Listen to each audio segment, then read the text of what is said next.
Premiering on October 5th, 1966, the Season 1 episode titled The Enemy Within introduces us to a transporter malfunction. The transporter basically reproduces a double of the person being beamed aboard. In this case, Captain Kirk was beamed aboard, and we learned that a duplicate of him had materialized later. The difference between the two?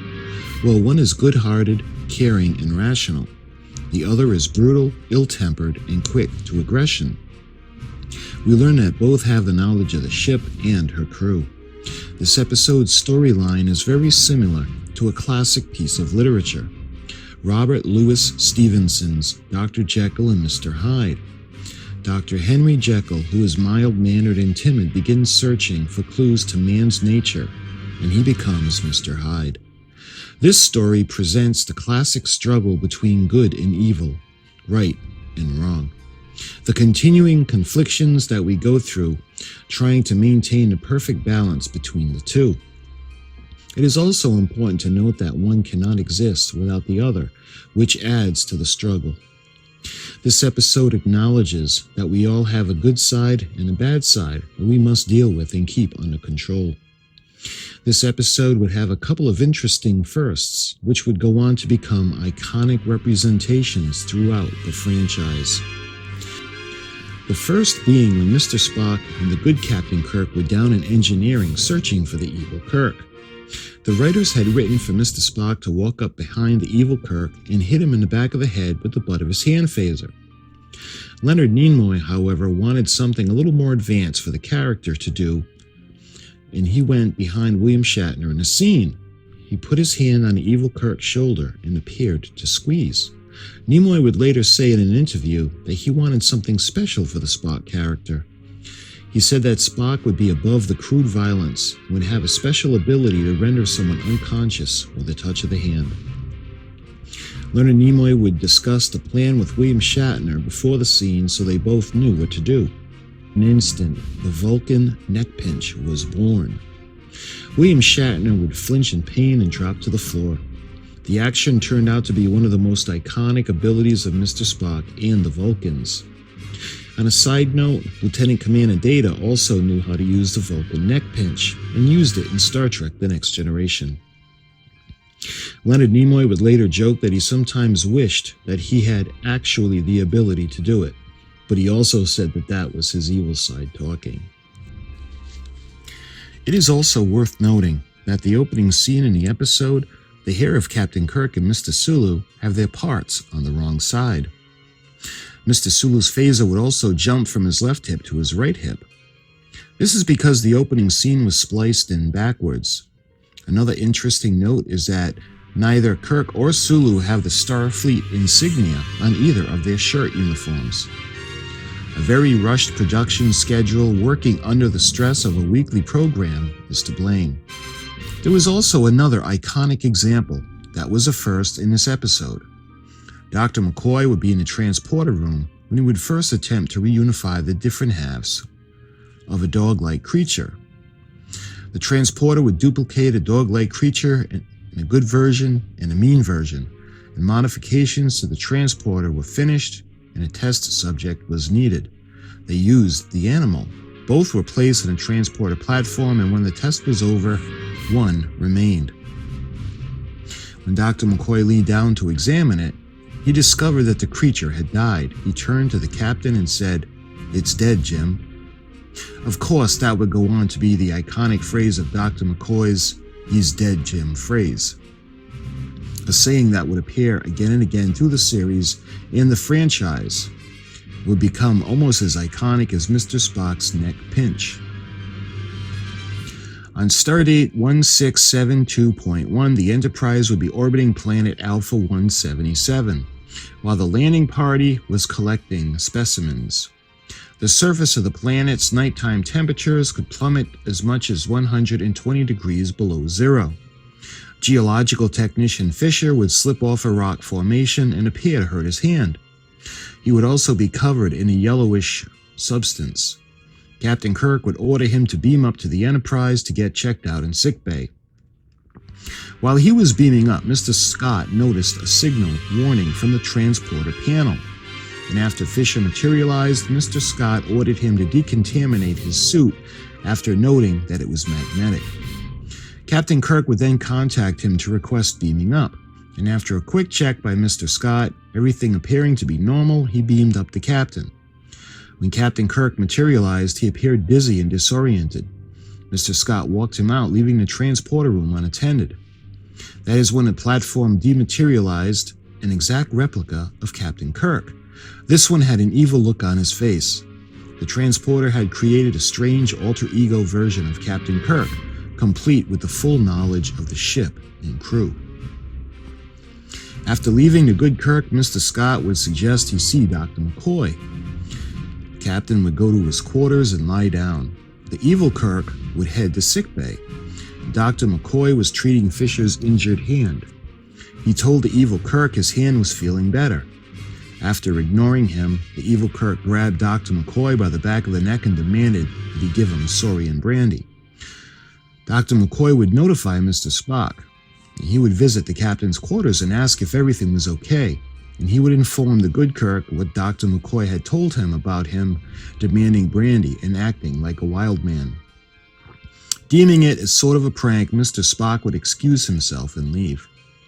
Later in the transporter room, Mr. Scott would inform the captain that a malfunction in the transporter could produce a pair of dog-like animals. One friendly and tame, and the other that was in a cage was mean and vicious. The good Kirk would deem the transporter unsafe until further testing and repairs could be done. While this was going on, Yeoman Rand was returning to her quarters. She was unaware that the evil Kirk was waiting for her. He would try to force himself on her, and after a struggle, she would get to the door. She would call out to Fisher to call for help, and he would head to the intercom. The evil Kirk would chase him down and attack him. In his quarters, the good Kirk would be confronted with the information on the attacks and head to sickbay. Both Yeoman Rand and Technician Fisher would accuse the good Kirk of attacking them. Mr. Spock would deduce that there was an imposter on board. The evil Kirk would head to the captain's quarters. Back in the transporter room, Mr. Scott was explaining the problem with the transporter to the good Kirk and Mr. Spock. The temperature on a planet, meanwhile, was beginning to fall, and Mr. Sulu and the landing party were being exposed to the elements. They could not transport the landing party back up to the ship in fear that they would all be duplicated. Mr. Spock would suggest finding an imposter or double to the captain, and a search would begin. Mr. Spock would also notice the good Kirk starting to lose his ability to make decisions as the captain. When the good Kirk announced to the crew that there was an imposter aboard, the evil Kirk became enraged. He threw things off the shelf and slammed the monitor off the desk and screamed, "I am Captain Kirk." The good Kirk also announced to the crew that the imposter could be identified by scratches on his face. Shortly after the announcement, the evil Kirk would put cream on his face to conceal them.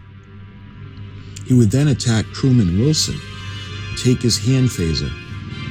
Meanwhile, the temperature on the planet surface would plummet. Several attempts to beam down heaters to aid them would fail, as everything that was beamed down would be duplicated and would not function. Mr. Spock asked the good Kirk where he would go to evade a search, and the good Kirk answered the lower levels, the engineering section. And the good Kirk and Mr. Spock went to engineering to search for the imposter or evil Kirk. The good Kirk said that he did not want anyone else to see his evil side, so just the two of them would search. Eventually, the two Kirks would come face to face for the first time. The good Kirk would inform the evil Kirk that they needed each other to survive. One could not exist without the other. Then Mr. Spock would come from behind the evil Kirk and administer the Vulcan neck pinch and render him unconscious.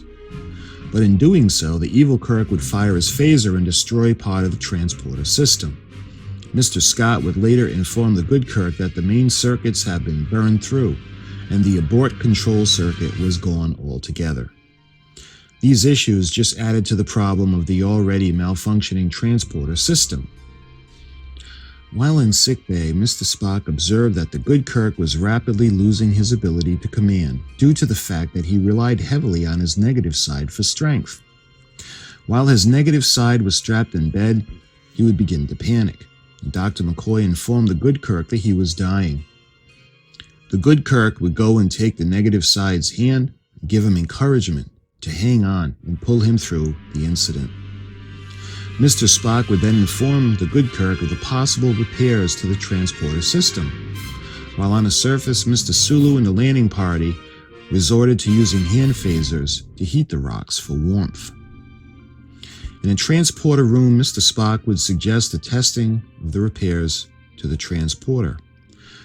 They would transport the dog-like animal and bring it back whole. Mr. Scott would hold the creature while Mr. Spock would administer the anesthesia. They would put the dog-like creature on a platform and energize. When they brought it back, there was one creature on the platform. The creature would not survive, but Mr. Spock would suggest that the animal did not realize nor understand what was going on, and that a man could. The good Kirk would later unstrap the evil Kirk and try to take him to the transporter room. A struggle would ensue, and the evil Kirk would escape and go to the bridge. He would also scratch the good Kirk to make everyone believe that he was the evil one. The evil Kirk would return to the bridge, and he would order the ship out of orbit. He would claim that the landing party was lost and there was nothing they could do for them. He would later get angry when Dr. McCoy brought the good Kirk back to the bridge, saying that there were scratches on his face, and eventually everybody sided with the good Kirk, with Dr. McCoy. After speaking to his negative half and calming him down, the good Kirk was able to get his negative side back to the transporter room. There they both stood on a platform when Mr. Spock energized. When the reverse settings were administered, when it rematerialized, there was a whole Captain Kirk on the platform. After he stumbled a bit, he ordered the landing party to be beamed up. The transporter unit was fully repaired, and Captain Kirk had seen a part of him that no man should ever see.